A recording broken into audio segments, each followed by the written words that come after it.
तो सुनील, ये आपको क्या लगता है कि अडानी जी पे प्रश्न उठाना गैर मुनासिब बात है, और वो कहीं ना कहीं से जो जो बीजेपी कहती है वो राष्ट्रद्रोह की श्रेणी में आता है कि भाई हम लोग राष्ट्र के खिलाफ कुछ साजिश करने की का काम कर रहे हैं? धन्यवाद आनंद जी, आज आप बहुत गुस्से में। इतना क्रोध जो है एक ठाकुर के अंदर आ गया उत्तर प्रदेश के। होता क्या है ना कि जब हम आप किसी से जो उम्मीद नहीं किए रहते हैं और वो घटनाएं घटित होती हैं तो आदमी की नाराजगी बहुत ज्यादा हो जाती है। हम उम्मीद नहीं करते कि आनंदवर्धन सिंह किसी ऐसे व्यक्ति के साथ खड़े हो जाएंगे जो व्यक्ति आतताई हो, जो व्यक्ति दुष्कर्मी हो, जो व्यक्ति देश के हितों के खिलाफ काम करता हो, जो व्यक्ति जनता के हितों के खिलाफ काम करता हो। और जब आनंदवर्धन सिंह उस तरह की गतिविधियों में सम्मिलित पाए जाएंगे तो निश्चित रूप से आक्रोश बढ़ेगा। तमाम लोग इस तरह की चीजों में लगे हुए हैं। एक दो आदमी है जिसको ये धनंजय गटर मीडिया कहते हैं, इन्होंने एक नया नाम रख रखा है। हम और आप गोदी मीडिया कहते हैं, हमारे आप जैसे तमाम लोग गोदी मीडिया कहते हैं। उसमें 2-4-10 लोग थोड़े हैं, अनगिनत लोग हैं जिनको जिनको पढ़ते हुए मैं बड़ा हुआ। उनको जब मैं आज पढ़ता हूं तो मुझे लगता है कि मैं किसके बारे में, किसको मैं देवता मानने बैठा हुआ था। तो मुझे जब मेरे किसी मित्र ने उस वीडियो को भेजा तो आप यकीन मानिए मैं 5-7 बार उसको जगह जगह से चेक किया कि कहीं ऐसा तो नहीं किसी ने फर्जी भेज दिया हमको, जबरियन किसी के नाम पर किसी ने बना करके मुझको भेज दिया, मैं उसको उसी चक्कर में पड़ा हुआ हूं। ऐसा कैसे हो सकता? मैं कम से कम आधा दर्जन बार इधर से उधर से, मैं जितने तरीके मुझे हो सकते थे चेक करने के, क्रॉस चेक करने के लिए, सब मैंने उसमें तलाशी। एकदम तथ्यता वही सामने आया। सवाल ये नहीं है, जब अगर आपको किसी व्यक्ति के खिलाफ खड़ा होना होता है, पक्ष में खड़ा होना है, तो उसके अनुकूल आप तर्क गढ़ लेते हैं। और जब आप तर्क गढ़ने शुरू करते हैं तो स्वाभाविक तर्क तो होंगे नहीं। जब एक घोर दक्षिणपंथी व्यक्ति वामपंथी बनने चला जाएगा तो उसके तर्क इतने अच्छे अच्छे होंगे कि आप कल्पना कर लीजिए।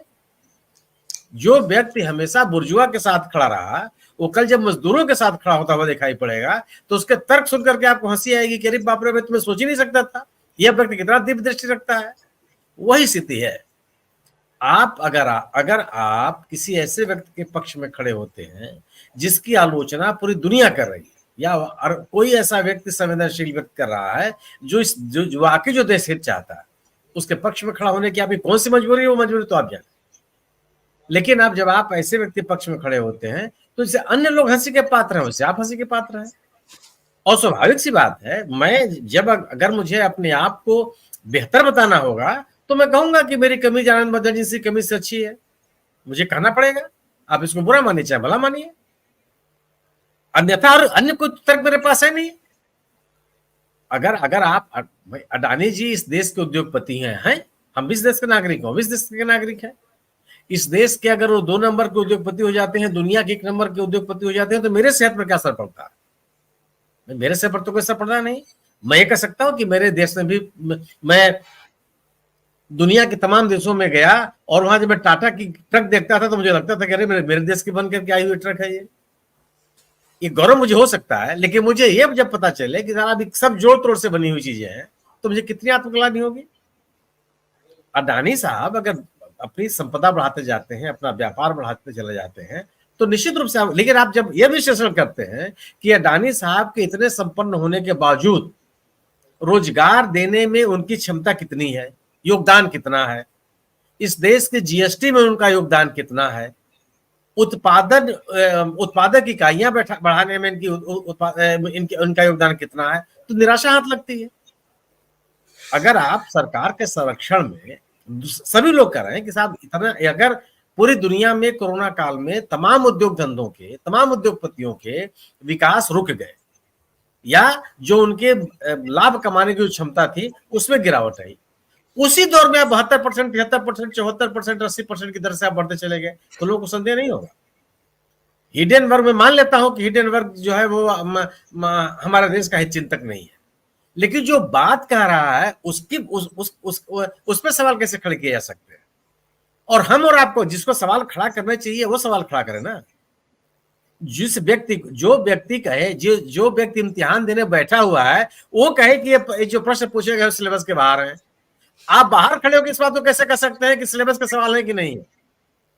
हिडेनबर्ग ने सवाल पैदा किया है कि अडानी के जो शेयर मार्केट में कीमतें बढ़ी हैं वो मैनिपुलेटेड है, फैब्रिकेटेड है। उसका जवाब हिडेनबर्ग दे, नियामक संस्थाएं दें। और दूसरी चीज, अगर वह मैनिपुलेटेड नहीं है, अगर वह फैब्रिकेटेड नहीं है, तो कि किसी के कहने से क्यों उसकी कीमत गिर जाएगी? उसके कहने से तमाम कंपनियों के शेयर तो नहीं गिरे। हिडेनबर्ग ने अन्य लोगों के बारे में तो कोई बात उसने कही नहीं, उसने अडानी के बारे में ही क्यों कहा? ऐसा तो है नहीं कि हमारे उद्योग, इस देश में अकेले एक और एकमात्र उद्योगपति अडानी जी हैं। तो संदेशवाहक के ऊपर सवाल पैदा करने वाला व्यक्ति कैसे उसके पक्ष में खड़ा हो सकता है, उसके पक्ष में खड़ा हुआ जा सकता है? संदेशवाहक जो संदेश दे रहा है वो गलत संदेश दे रहा है या सही संदेश दे रहा है, इस पर टिप्पणी की जानी चाहिए, उसकी जांच होनी चाहिए। ठीक है, हम उस पर कोई जजमेंट नहीं पास कर सकते कि साहब ये गलत कर रहा है या सही कर रहा है, लेकिन ये गलत कर रहा है या सही कर रहा है, इस बात की तो पुष्टि कोई ना कोई करे। आप करने लगेंगे, कोई कहे, सरकार कहे, अडानी जी कहें कि ठीक है, आपने मेरे बारे में मेरी मानहानि की है और आप न्यायालय में आइए। अडानी जी ने एक सम्मानित पत्रकार के खिलाफ मानहानि का मुकदमा दर्ज किया था, अरे आप याद कीजिए, ठुकराता साहब के खिलाफ यही मुकदमा हुआ है ना, कि दुनिया में सारी जगह तो नहीं हुआ। आप हिडेनबर्ग के सामने मुकदमा कर देते। हिडेनबर्ग ने कब छिपाया है? वो तो हमेशा कहता है कि मैं शॉर्ट सेलर हूं, उसने इस तथ्य को छुपाया तो नहीं कभी। और आप अचानक से खड़े हो जाए, या केवल लोगों के, ये उससे बड़ा अपराध मैं मानता हूं। विश्वास को तोड़ना दुनिया का सबसे बड़ा अपराध है, यकीन को तोड़ना दुनिया का सबसे बड़ा अपराध है, उससे बड़ा अपराध कोई नहीं हो सकता। और यह जिस घटनाक्रम का हम आप उल्लेख कर रहे हैं वह विश्वास को तोड़ना है।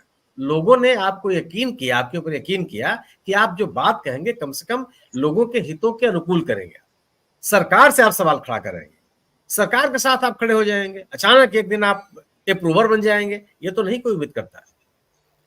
तो यह विश्वास तोड़ने की स्थिति है। क्या गलत है, क्या सही है, बड़े बड़े नाम, ये होता है ना कि नेम थ्रोइंग एक अंग्रेजी का टर्म होता है। टाइम्स का नाम लीजिए, न्यूयॉर्क टाइम्स का नाम लीजिए, वॉशिंगटन पोस्ट का नाम लीजिए, आप पढ़े हैं कि नहीं पढ़े हैं, उसका एक भी अंक आपको छूने को मिला है कि नहीं मिला है, ये अलग का सवाल है। इन नाम, बड़े बड़े नाम लेते रहिए आप। और ये जब आप आर्टिफिशियल माने मनगढ़ंत तरीके से अपने पक्ष में आप तर्क गढ़ने लगते हैं, तो इस तरह की गलतियां स्वाभाविक सी बात है। यह सवाल है नहीं कि कोई भी तर्क आपके लिए काम नहीं आता। आलोचना कैसे देश के खिलाफ है? अगर आलोचना देश के खिलाफ हो जाए तो फिर तो कोई चीज आलोचना से परे हो नहीं सकती, संदेह से परे हो नहीं सकती। संदेह तो अपने आप में एक तरह का तर्क की विधा का मूल तत्व है। अगर आप संदेह करने लगेंगे, अगर आप संदेह करते हैं, आलोचना करते हैं, संदेह के आधार पर तो आलोचना पैदा होती है। उसके बाद आप कहेंगे नहीं साहब आप देशद्रोही हैं। आप किसी बात को, आपको रस्सी को अगर आपको कहेगी ये सांप है तो हमको नहीं करना चाहिए कि नहीं साहब आप मुझे गलत बात कर रहे हैं, ये तो रस्सी है, आप सांप क्यों बता रहे हैं इसको? तो जो चिंतन की प्रक्रिया है उसको भी आप अवरुद्ध करना चाहते हैं। यही काम तो भारतीय जनता पार्टी कर रही है।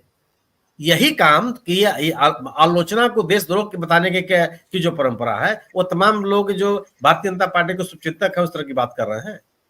अगर आप आलोचना नहीं करेंगे तो आत्मविश्लेषण नहीं करेंगे, आत्मविश्लेषण नहीं करेंगे तो आप अपने आप में संशोधन नहीं करेंगे, आप संशोधन नहीं करेंगे तो आप जड़ होते चले जाएंगे, जब जड़ होते चले जाएंगे तो उसमें सड़ांध पैदा होती चली जाएगी, सड़ांध जब पैदा होगी तो आप बीमारी फैलाएंगे, बीमारी फैलाएंगे तो आदमी नष्ट होता चला जाएगा।